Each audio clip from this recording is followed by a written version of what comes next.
Kung fur parent ka at dog lover, maintindihan mo ito. Ipinaglaban ko dahil nakikita ko lumalaban talaga siya. Kahit sinabi ng vet na wala ng pag-asa.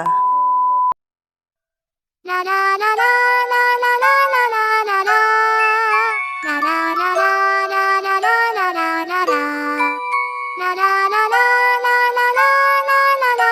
Hi guys, this is Parkoy Bear at ito ang kwento niya. Isang buwan pa lang sa dyan, no, kinuha ko siya, ang cute-cute niya. Dito ay 2 months na siya. Lumalago na yung kanyang mga buhok, ay parang teddy bear nga naman. Kaso nung nag 5 months old na siya, nakita ko na parati siyang matamlay, wala siyang ganang kumain. As in, nasa gilid lang siya, hindi siya nagkukukulit. At wala talaga akong idea na parvo na pala yun kasi first time ko mag-alaga ng ganitong aso, yung may breed. At sobrang napamahal na siya sa akin kasi 5 buwan na siya sa akin eh. Hanggang sa wala na talaga siyang gana at nagpoop na talaga siya ng dugo. At dugo yun kasi sobrang lansa. At after niya mag-poop, nang hina talaga siya, as in natumba talaga siya. Nung nakita ko, dali-dali na talaga namin na dinala siya sa vet. At doon pagdating namin, tines agad siya at boom, positive talaga siya sa parvo. At yun, tinanong ko yung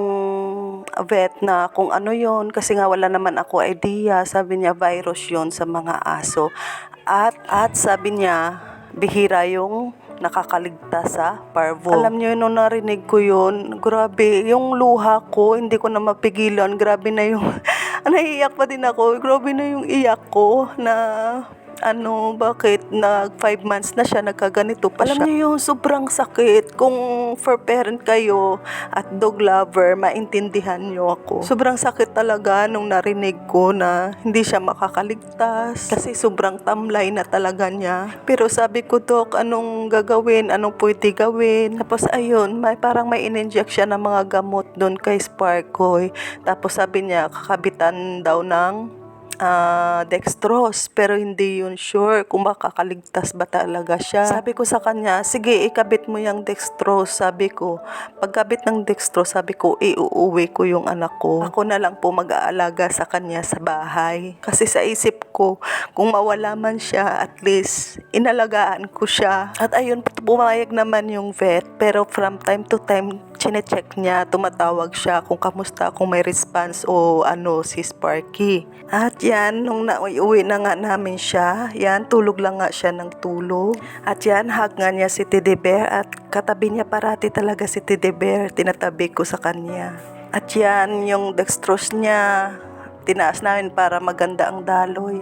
At dito, after 3 days, parang namumulat-mulat na niya yung mata niya dito. Parang nag-o-okay yung response ng katawan niya. Dahil kinakausap ko siya at inaalagaan ko talaga siya. Naka-4 yata siya na dextrose kasi hindi naman siya nakakakain. And thank God, hindi na siya dumumi ng dugo dyan. Ito pang 5 o 6 na araw niya to, parang gumanda talaga yung response ni Sparkoy dito. Ayan, nagpapanting na siya or nilalabas na niya yung parang nahinihingal na siya. Kasi pag nagganyan daw, sabi ng vet, good sign na yan, nagagaling siya talaga. At nung pang 8 days niya, binalik na ulit namin siya sa vet. At doon, nag-okay na po talaga siya. Nakaligtas si Sparky sa parvo. Salamat anak kasi lumaban ka. At ito na po ngayon siya. At sobrang cute at ang kulit na ulit.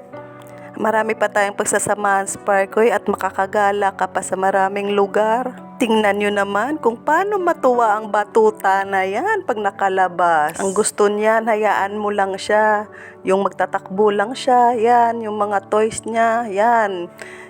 Sisirain niya yan lahat. Diyan siya natutuwa pag sinisira niya yan.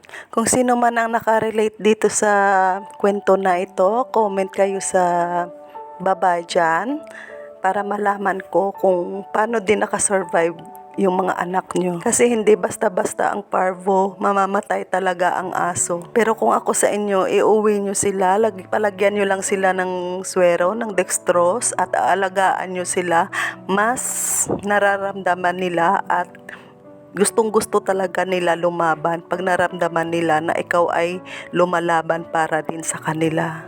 At alam ko, yun yung big help talaga na nakarecover siya kasi kinakausap ko talaga siya na magpagaling siya, na gusto ko pa siya makasama ng matagal. Laban lang po kung kayo po ay kagaya na Sparkoy na ang anak nyo ay nagka-parbo.